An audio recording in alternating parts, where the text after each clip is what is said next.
exilio numerosos libros y también sobre la historia del antifranquismo y la transición.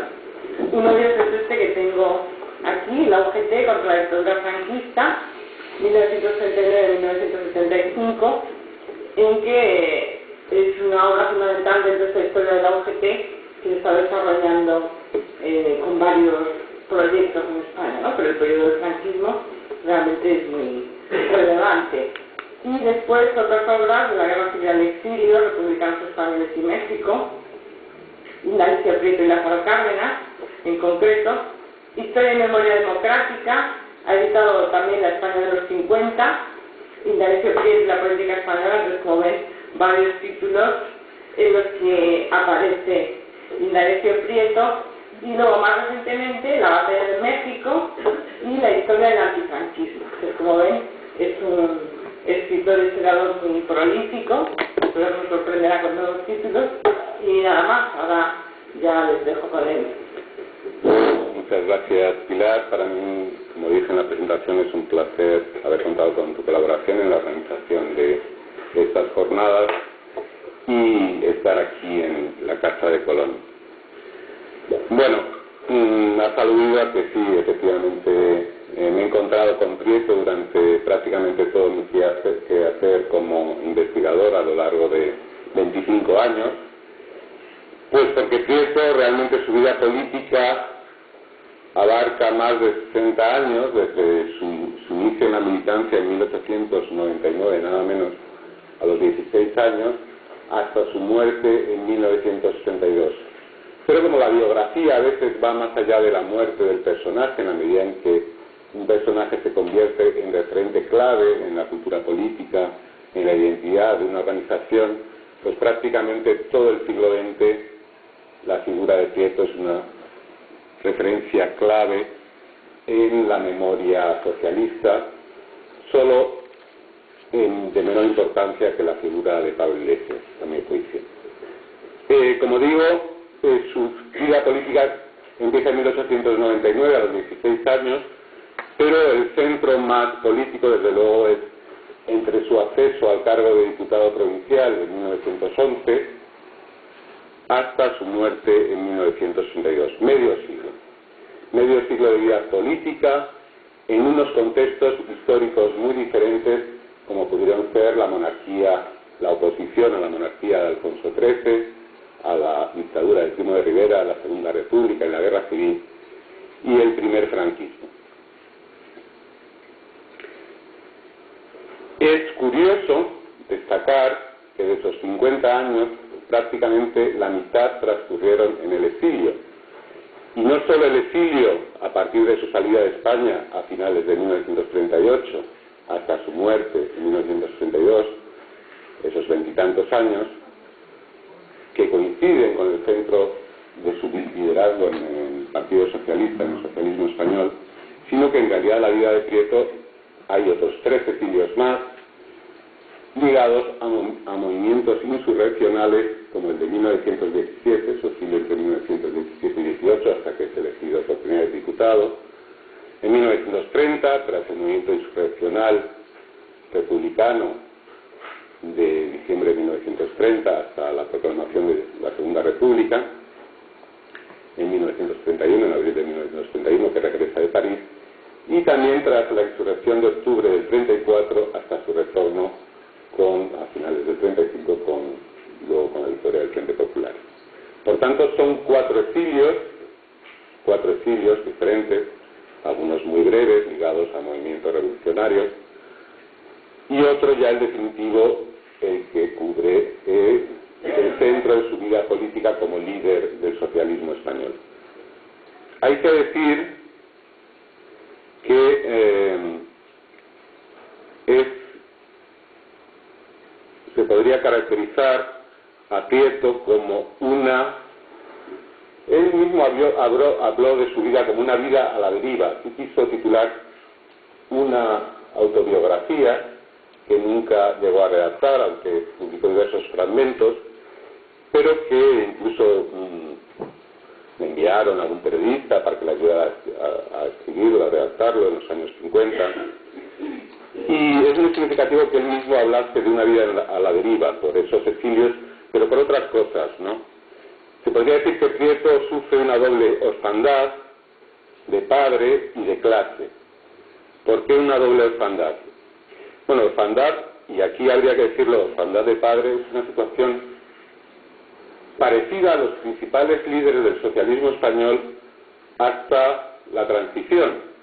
Pablo Iglesias es hijo de viuda, Largo Caballero es hijo de viuda, es decir que quiere decir que quedan huérfanos en la niñez, tanto Pablo Iglesias como Largo Caballero, como Saborí, secretario del Partido Socialista en los años 20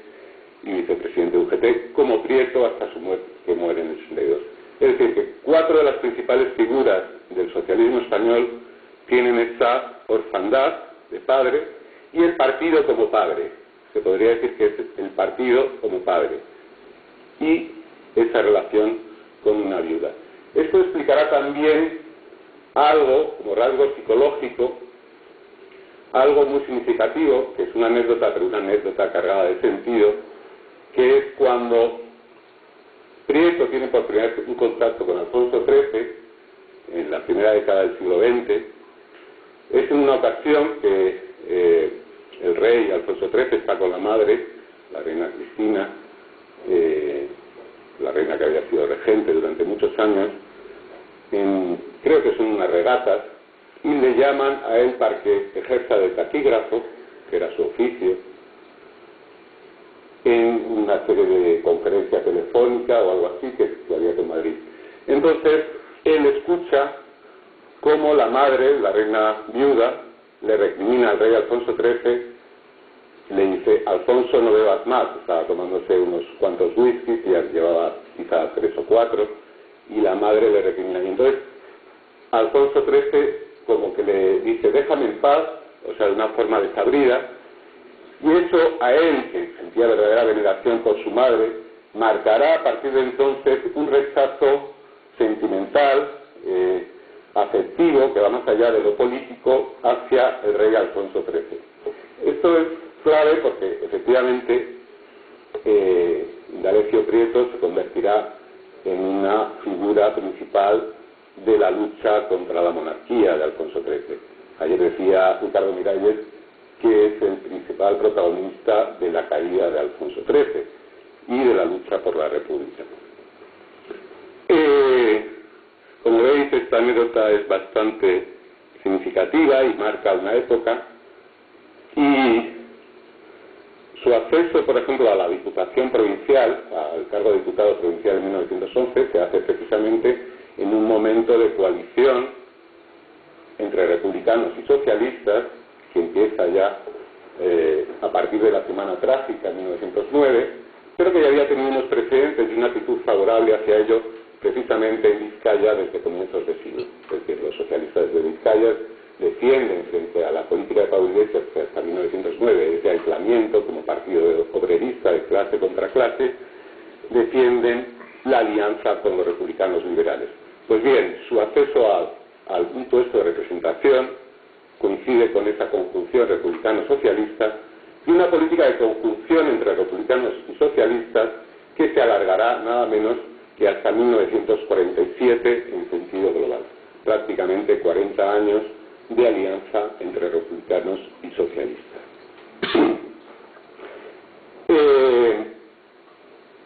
Como he dicho, ha habido 4 exilios. Sus puestos principales, aparte de diputado provincial, pues fue inmediatamente después concejal por Bilbao, fue diputado en el Parlamento en 3 o 4 ocasiones con la monarquía, en 1918, en 1919, en 1920, en 1923, y posteriormente, por supuesto, también en las 3 legislaturas de la Segunda República, 1931, 1933 y 1936. En la dirección, en cambio, del gobierno, en la acción de gobierno, estuvo solo en 2 ocasiones, en el primer bienio como ministro de Hacienda, primero en el Gobierno Provisional de la República y posteriormente como ministro de Obras Públicas, hasta 1933, 2 años en el poder, y regresa también al poder ya durante la Guerra Civil en 1936, en el que, periodo hasta abril del 38, periodo en el que ocupa las responsabilidades de guerra, de Marina y Aire primero y de la compra de armamentos, y a partir de la salida de Largo Caballero en mayo del 37, el Ministerio de Defensa. Es decir, que toda la dirección, digamos, política de la guerra. No llega a ser nunca presidente del gobierno, tiene dos ocasiones claves, una en 1933, que se lo propone Azaña, pero no tiene apoyos parlamentarios suficientes ni en el seno de su partido ni en el resto de las fuerzas. En 1936 de nuevo recibe el encargo de Azaña para formar gobierno,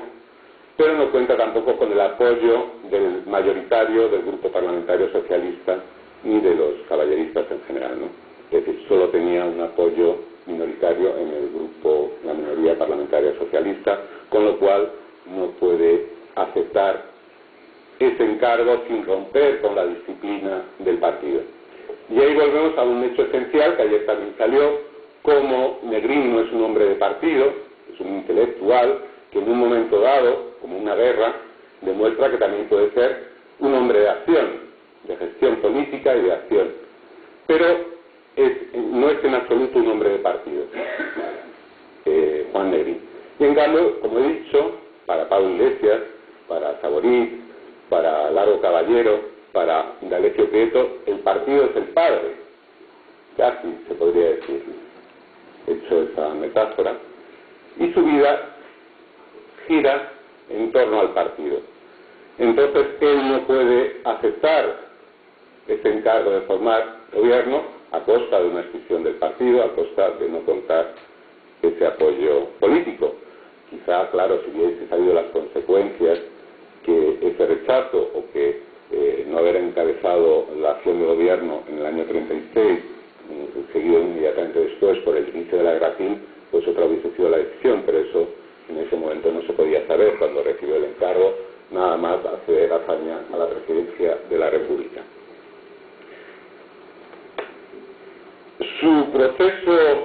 Su acceso al liderazgo político es complejo porque, como digo, siempre se apoyó en los republicanos para la acción política y la acción de gobierno, y ese apoyo en los republicanos liberales de izquierda recibía la oposición de otros sectores del Partido Socialista, no de Pablo Iglesias ya entonces, en los años 10 y 20, que había aceptado plenamente esa colaboración, que era lo que había sido su tradición obridista anterior, sino de Besteiro, de Largo Caballero, de Saborit, con lo cual, digamos que imponer sus tesis en el conjunto del socialismo español será algo complejo y que, digamos que él liderará la rama política del socialismo español frente a la rama sindical, que es más encabezada por Largo Caballero y por Besteiro, y por tanto no podrá asumir ese liderazgo hasta una fecha muy tardía, que coincide prácticamente con su salida del gobierno de Negrín. A partir de su salida del gobierno de Negrín,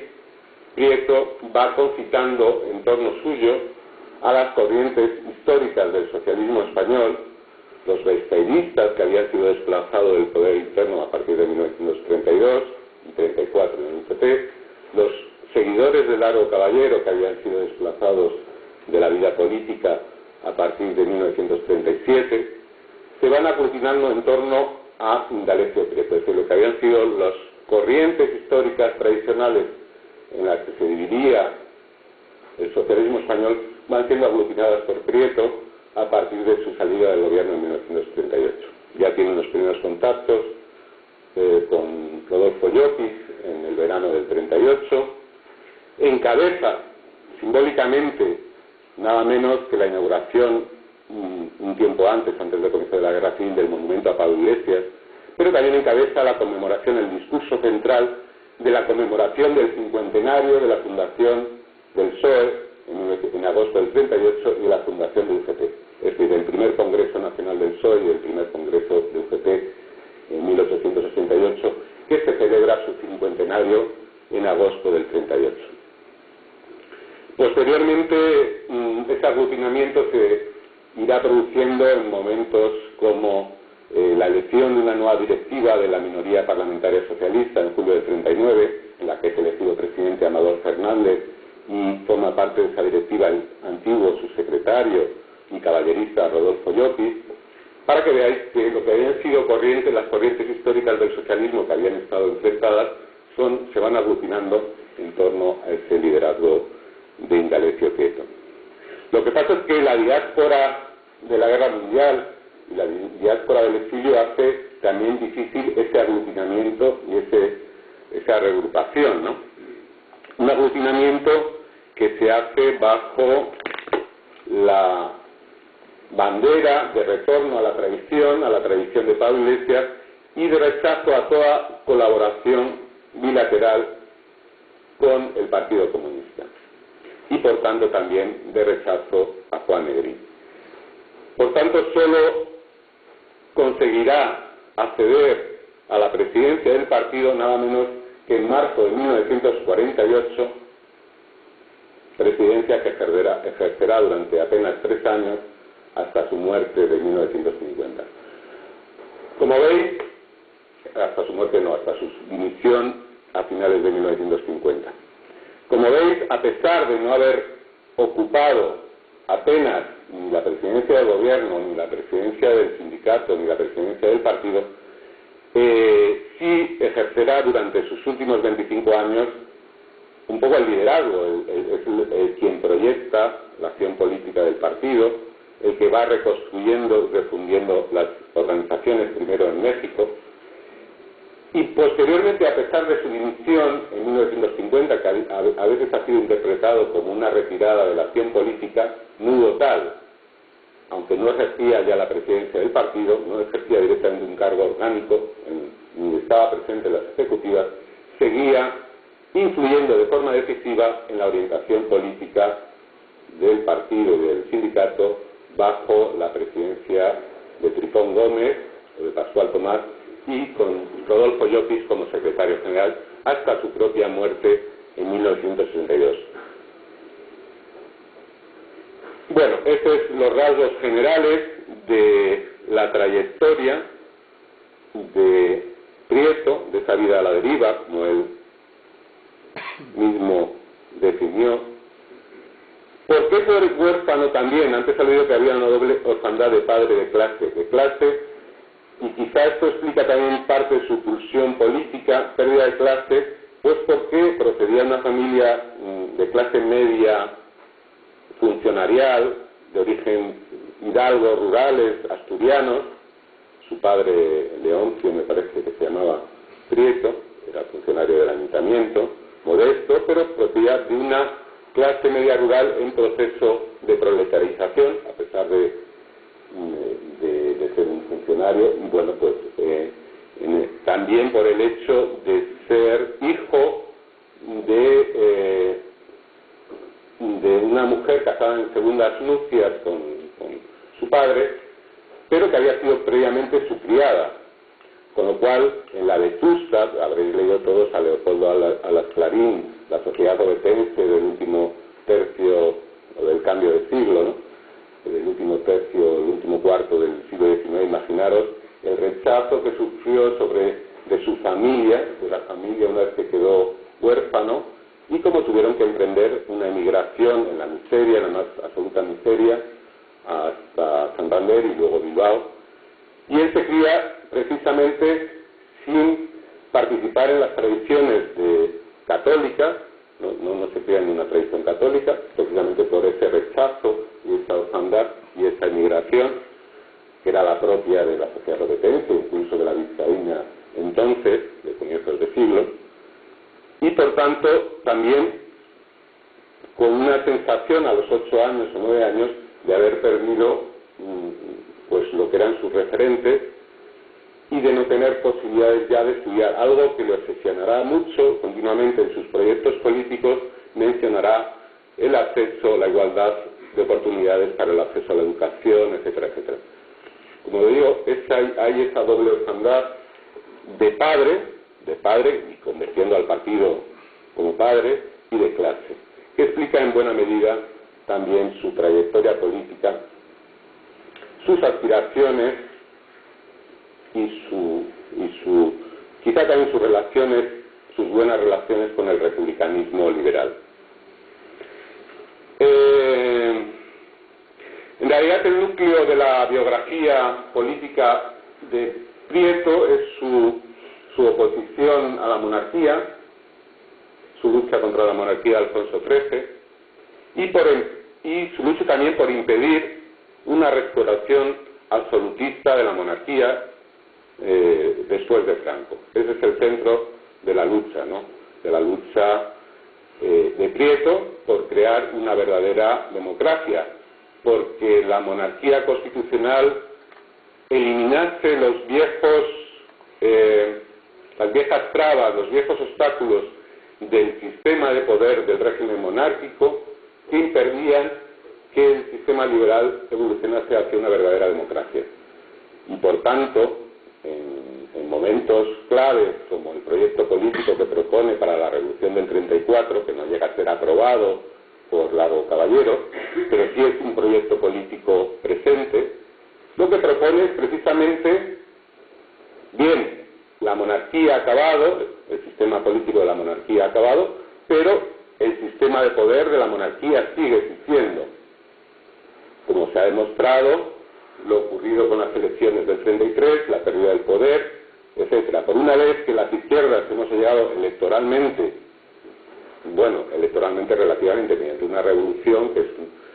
unas elecciones municipales que se convierten en una fiesta popular y en una revolución también política que acaba con la monarquía. Pero bien, había sido la primera vez que las izquierdas llegaban electoralmente al poder, pues como persiste ese sistema de poder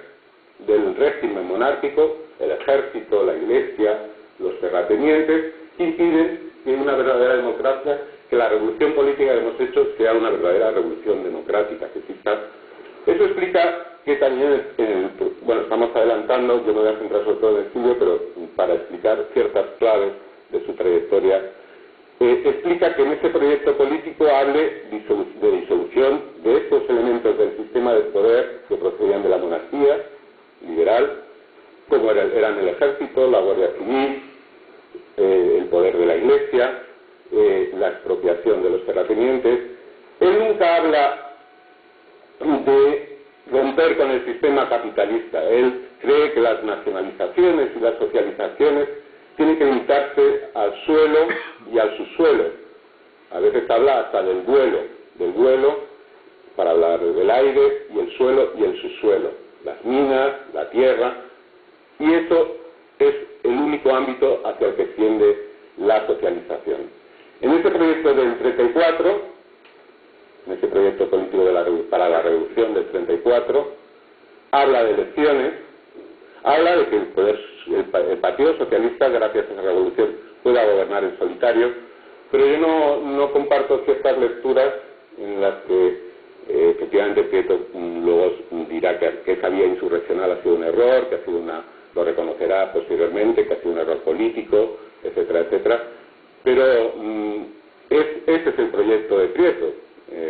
Es una huelga general que, en cambio, en Asturias, por ejemplo, da lugar a una revolución. Pero el proyecto general es una huelga general que busca un apoyo insurreccional del ejército y de... En fin, esto sería ya muy amplio de comentar y quizá bastante polémico, pero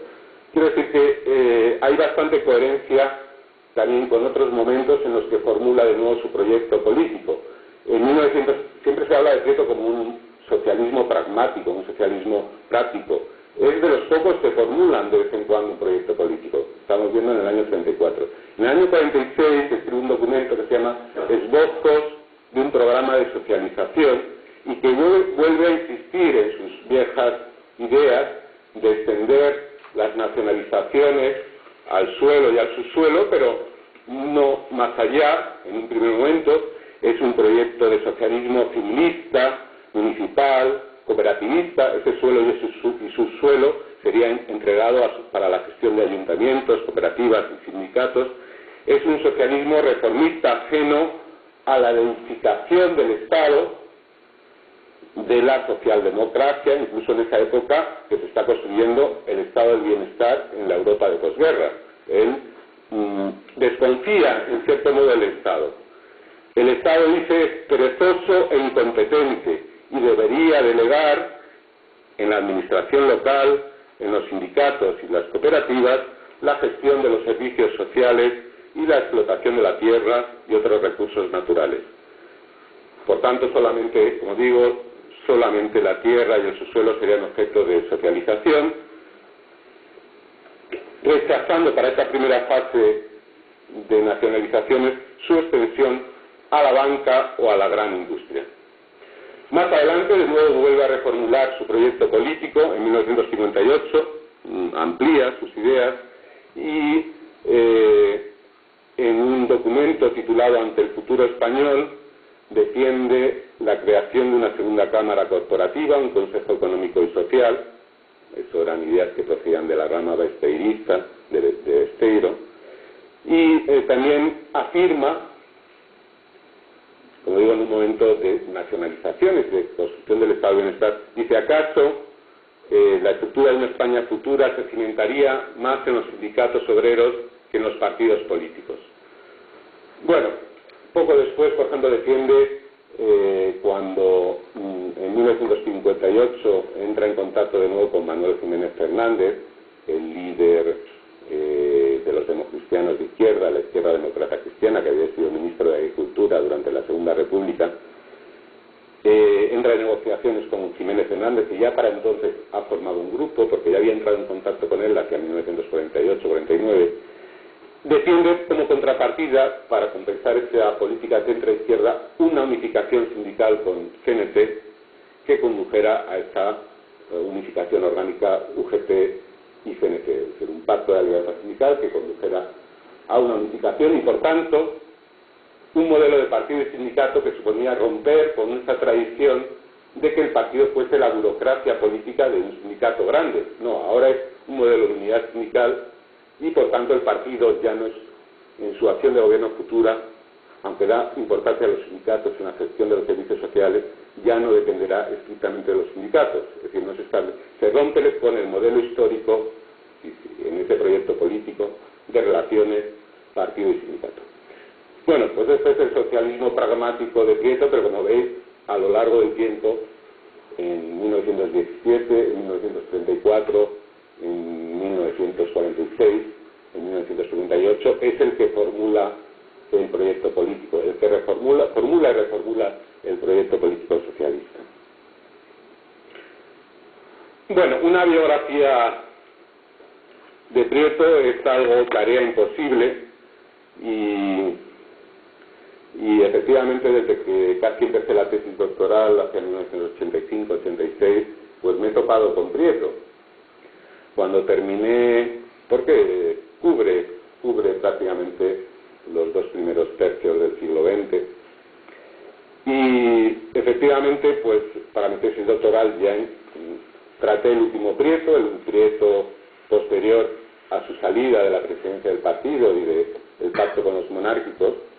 a partir de 1952,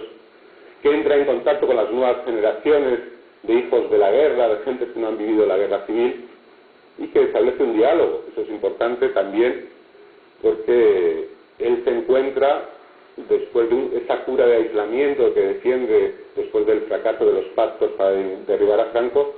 defiende que, bueno, cuando surjan nuevos partidos democráticos, y no simplemente disidentes de la coalición reaccionaria franquista, disidentes monárquicos o católicos, porque todavía no defienden un proyecto político democrático, el partido podrá pactar con ellos, pero es que hacia 1950 no había ningún nuevo partido de carácter democrático que no procediera del antifascismo histórico republicano de los derrotados en la guerra civil. Por tanto, se encuentra con esa nueva oposición, la de Jiménez Fernández y su grupo, que ya es un partido democrático pequeño en torno a una personalidad, un catedrático de Derecho Canónico que vive en bueno, a veces se llama exilio interior, pero que forma un grupo ya en la segunda mitad de los 50, o esta nueva generación de hijos de la guerra que forman también nuevos partidos como el Frente de Liberación Popular, etcétera, etcétera. Y luego con el Partido de Acción Democrática, etcétera. Bueno, pues como decía, por ahí empecé, quise trabajar como proyecto postdoctoral a partir de 1990-91 sobre Prieto, pero en ese momento vivía todavía la última hija de Prieto, Blanca, y no estaban disponibles los archivos. Prácticamente el archivo de Prieto, como otros tantos de personalidades de la República y del exilio, se han abierto en estos últimos 5 años. Y el primer contacto ya después de muchos años después, cuando pude entrar a trabajar en el archivo Prieto, ya fue el año 2005, y para entonces es cuando empezaron a abrirse el archivo de Juan Negrín, se recuperó el archivo de Carlos Esplá, también fundamental para el tema del exilio y la Jare, el archivo de Rodolfo Llopis todavía sigue semiabierto, en fin, es decir, que es un tema que, bueno, pues la historiografía avanza también en la medida en que se abren los archivos, y esto es muy reciente, es una apertura de estos últimos 5 años, ¿no? Entonces, bueno, tuve que abandonar este proyecto biográfico, pero luego me topé de nuevo con Prieto, pues cuando empecé a trabajar temas de relaciones político-intelectuales entre España y México, entre republicanos y socialistas españoles y la clase política e intelectual mexicana. Y claro, Prieto recibió casi 20 y tantos años, casi 20 años en México, con lo cual me lo encontré de nuevo cuando empecé a estudiar también la ayuda a los refugiados, y ya últimamente, a partir del año 2010, quiero retomar ya esa biografía de Prieto, después de este primer contacto que ya han transcurrido 25 años, pero realmente es una biografía francamente difícil. Bueno, tú lo sabes, Leandro, Martínez Barrio también, su vida política se dilata casi lo mismo, unos 50-60 años, y realmente es difícil. Es decir, la biografía de Negrín prácticamente son los años de la guerra civil, cuando él encabeza el gobierno, o cuando está en el gobierno son 3 años, lo demás es una vida intelectual, etcétera, un científico. Pero estos son personajes que los partidos son su padre. Bueno, en fin, no sé si en el caso de Martínez Barrio, pero en el caso que su vida es una vida muy entregada a la política y muy dilatada. Toda su vida natural está vinculada a la política. Y aquí son contextos históricos muy diferentes, claro.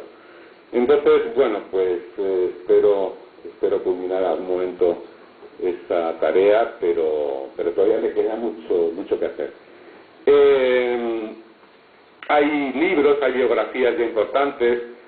de Saiz Valdivieso en el año 84, de Gibaja, ya para la etapa de la guerra y del exilio en 1996, un periodista, Octavio Cabezas, pero vamos, en general son biografías periodísticas. Y hay estudios, ya no biográficos en sentido estricto, de Juan Pablo Fussi,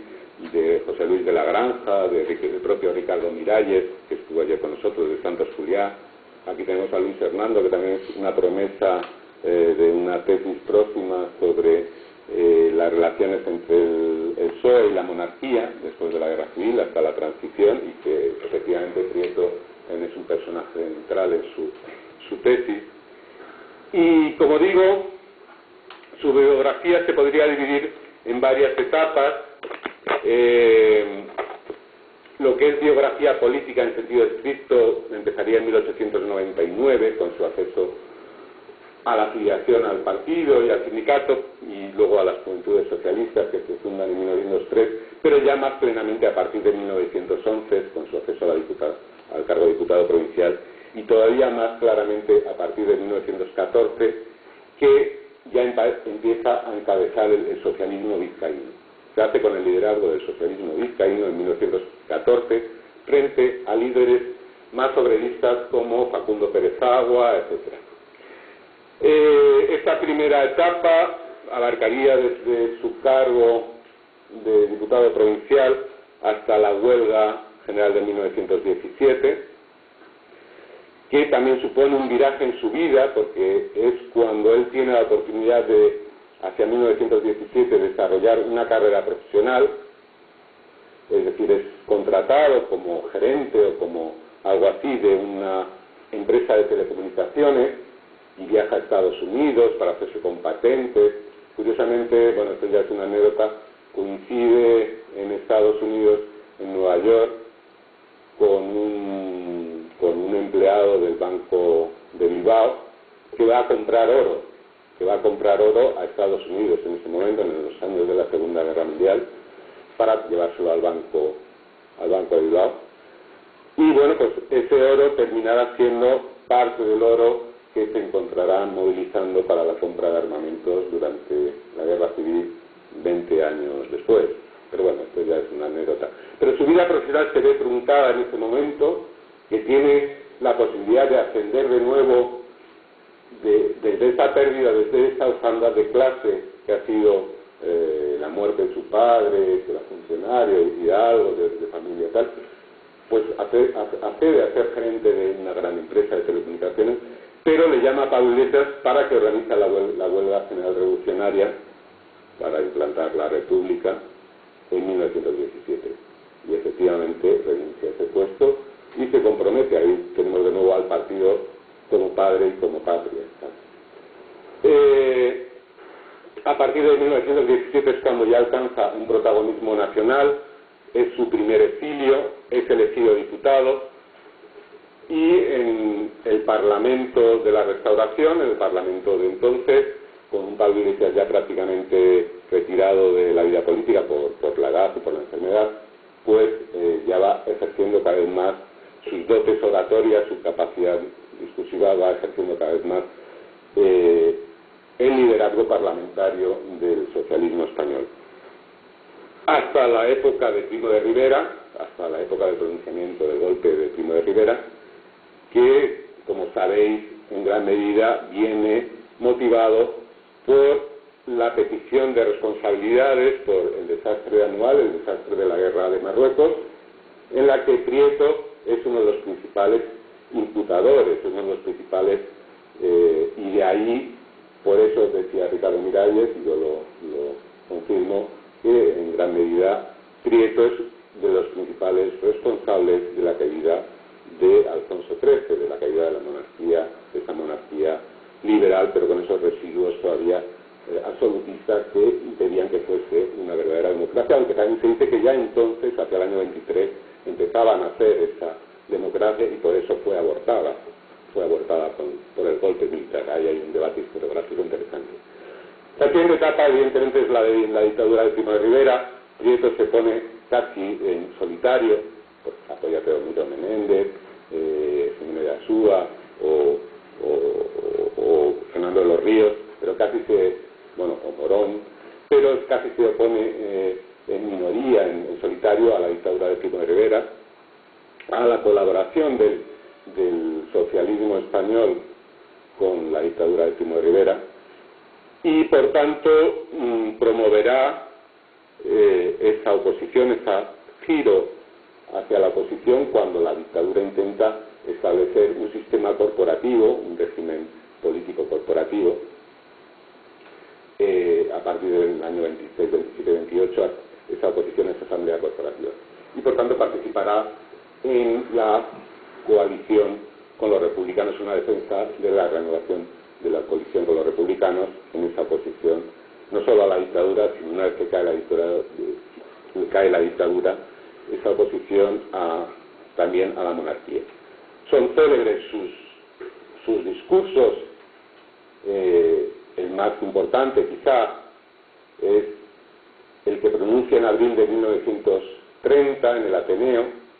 una vez que ha caído Primo de Rivera, que se llama Con el rey o contra el rey, y llama explícitamente ya a un agrupamiento para derribar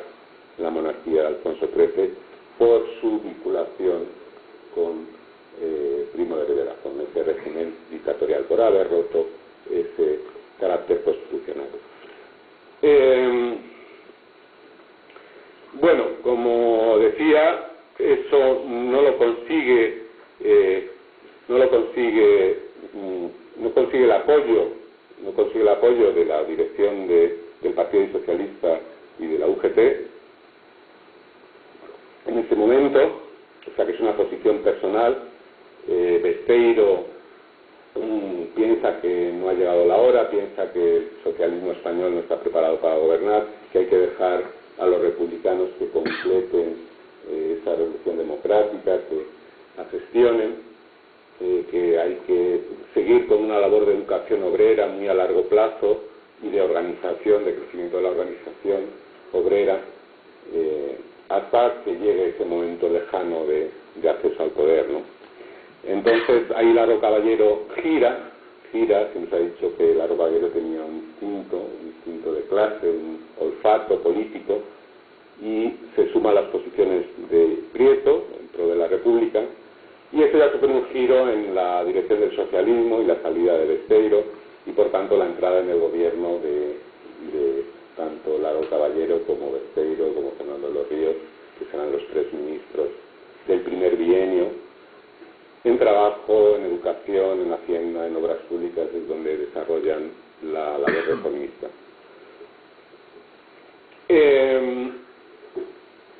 Prieto, como decía, tiene la oportunidad de formar gobierno con Azaña en el año 33, pero ahí no tiene el apoyo suficiente. Y a partir de la salida del gobierno, que él sigue defendiendo para las elecciones de 1933 la conjunción republicano-socialista, y de hecho acoge a Azaña en su candidatura en Bilbao, y será elegido Azaña en una candidatura republicano-socialista en Bilbao como diputado, junto a Zugazagoitia y el propio Prieto. Pero el sistema electoral de la Segunda República pues favorecía a las coaliciones, y al presentarse la izquierda republicana por separado del Partido Socialista, pues prácticamente obtienen los republicanos centristas del Partido Radical junto a la CEDA pues un tercio cada uno de la representación parlamentaria. Con lo cual, a partir de entonces, el socialismo español se siente que ha sido desplazado del poder, que después de haber llegado al poder mediante unas elecciones municipales, que por fin, después de tanto tiempo, y aquí hay que hacer un inciso ya, digamos, quizá apelar a lo que fue la tradición insurreccional del republicanismo y de la izquierda liberal española, en la que está inserto el propio Prieto y, en cierto modo, el socialismo español. Es decir, hay que recordar lo que es la historia del siglo XIX en España, y lo que son, pues, desde la existencia del progresismo y su acceso al poder siempre vía pronunciamientos, vía revoluciones y vía pronunciamientos. Su acceso al poder en 1836, en 1840, en el bienio progresista en 1855, la revolución del 68, en el 73, es decir, que siempre había sido debido al falseamiento de las elecciones y a la limitación del censo electoral de las elecciones del sistema liberal del 19, siempre había sido en una tradición insurreccional. Con el desarrollo del movimiento obrero, al pronunciamiento y a esta tradición insurreccional se añade la huelga general. Y ahí tenemos las huelgas generales en el año 9, en el año 17, en el año 30, así se concibe la llegada al poder. No se concibe una llegada al poder, yo creo en discursos en el año 30, Prieto sigue diciendo que es imposible la llegada al poder vía electoralmente, con unas elecciones limpias. Pues ¿por qué? Porque sigue existiendo ese sistema de poder que impide, esa red caciquil, etcétera, etcétera, que impide que la izquierda, sea la izquierda liberal o la izquierda obrera, llegue al poder mediante unas elecciones. Por tanto, ese es el contexto también que explica en la llamada a la revolución, la preparación de la revolución de octubre del 34, esta tradición insurreccional. Yo no lo intento justificar, sino simplemente explicar,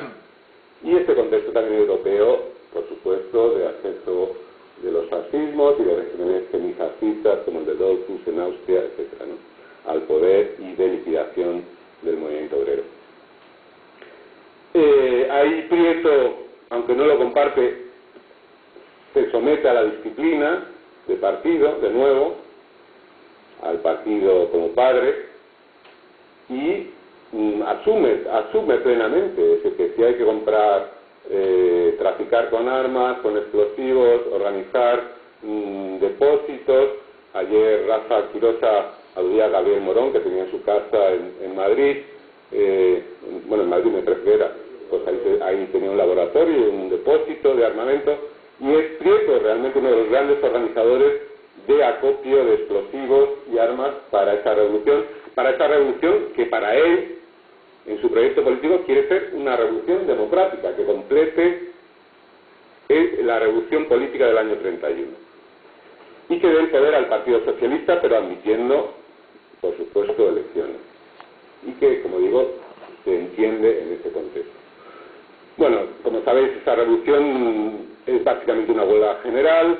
salvo en Asturias y las zonas mineras del norte, Vizcaya, Asturias,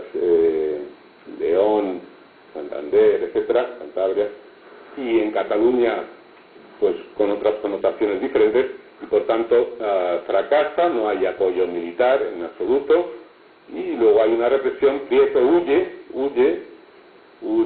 pues como había huido en el año 17 o en el año 30 o pues lógicamente para salvar la represión. Como líder del partido no hay eso no es falta de coraje en absoluto. Yo no sé cómo se puede decir que es falta de coraje huir para salvar la represión, ¿no? Desde luego París pues sigue defendiendo, propugnando en la prensa la coalición con los republicanos, vuelve a defender esa conjunción con los republicanos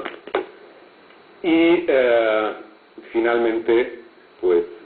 esa conjunción con los republicanos se convertirá en un frente popular por la obsesión de Largo Caballero de dar entrada al Partido Comunista, sobre todo en ese frente popular, en aras de proceder a lo que es el proyecto de Largo Caballero. El proyecto de Largo Caballero ya sí es de unificación de las fuerzas marxistas, de crear el partido único del proletariado, de establecer la dictadura del proletariado, de unidad de acción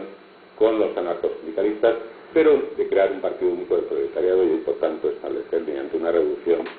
la dictadura del proletariado. Una revolución defensiva, es decir, cuando se produzca una tentativa de golpe militar, etcétera, nosotros tomaremos el poder, pero no se hace nada prácticamente para preparar la toma del poder, sino en el momento que se produzca la sublevación, nosotros mediante la huelga general y la coordinación de las fuerzas obreras conseguiremos implantar el nuevo régimen socialista. Bueno, esas son las dos posiciones respecto a la creación del Frente Popular. Y llegamos al momento de la guerra civil, rápidamente. Él asume el Ministerio de Marina y Aire, asume también la compra de armas, la compra de armamento en el extranjero. Ahí está Alejandro Otero, Fernando de los Ríos, otros tantos dirigentes, Jiménez de Asúa, que están en París, en Praga, etcétera,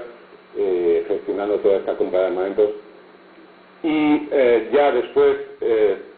mediante un retorno al poder de los partidos, en mayo de 37, frente al poder de los sindicatos, que había sido el gobierno de Largo Caballero sobre todo, es decir, Largo Caballero forma gobierno como presidente de UGT, no como representante del PSOE. 3 de los ministros van por UGT y 3 ministros por el Partido Socialista. Bueno, a partir de mayo del 37 es ministro de Defensa y el Ministerio de Defensa, la dirección política de la guerra no era cosa pequeña, es decir, no es solo las operaciones militares, sino es el abastecimiento de comida, de alimento a los soldados, es la compra de armamentos, es los servicios de información. Prieto intenta crear un servicio de información militar, el SIM, intenta contrarrestar el poder creciente que había adquirido el PC en el comisariado durante la gestión de Largo Caballero como ministro de la guerra, durante el periodo del ejército de tierra, se llama el Ministerio de la Guerra. Él había tenido marina y aire y ahora se unifica todo ello en el Ministerio de Defensa. Es decir, Prieto concentra buena parte de la gestión en sectores claves como la defensa, la intendencia, la compra de armamentos y con su seguidor Tugazagoitia en gobernación de los aparatos del Estado. El Partido Socialista digamos que tiene ese control de los principales resortes del aparato del Estado durante la guerra, del reconstruido Estado republicano durante la guerra. ¿Por qué surge esta desavenencia y esta diferencia progresiva con Negrín? Pues yo creo que surge, ya lo he tratado en diversos momentos, no me quiero extender, pero surge no solo ya en abril del 38, sino es una diferencia latente que ya surge desde antes, desde el inicio de la gestión de Negrín como ministro de Hacienda. A partir de la creación del CIN, que es vista desde el Estado Mayor por el general Rojo como una injerencia de los políticos en el ejército, pues digamos que ahí van surgiendo nuevas diferencias porque Rojo, digamos que tiende a puentear también a Prieto como ministro de Defensa y a dirigirse directamente a Negrín. Ahí surgen problemas de relación política y de gestión de la dirección política de la guerra y de la dirección militar de la guerra. Hay problemas de suministros. En diciembre del 37, cuando comienza la ofensiva de Teruel, prácticamente la aviación republicana dura una semana. Tiene cobertura, para las operaciones tienen cobertura una semana, no hay aviones. Y llevan parados los suministros soviéticos desde hace 3 meses, desde septiembre-octubre del 37.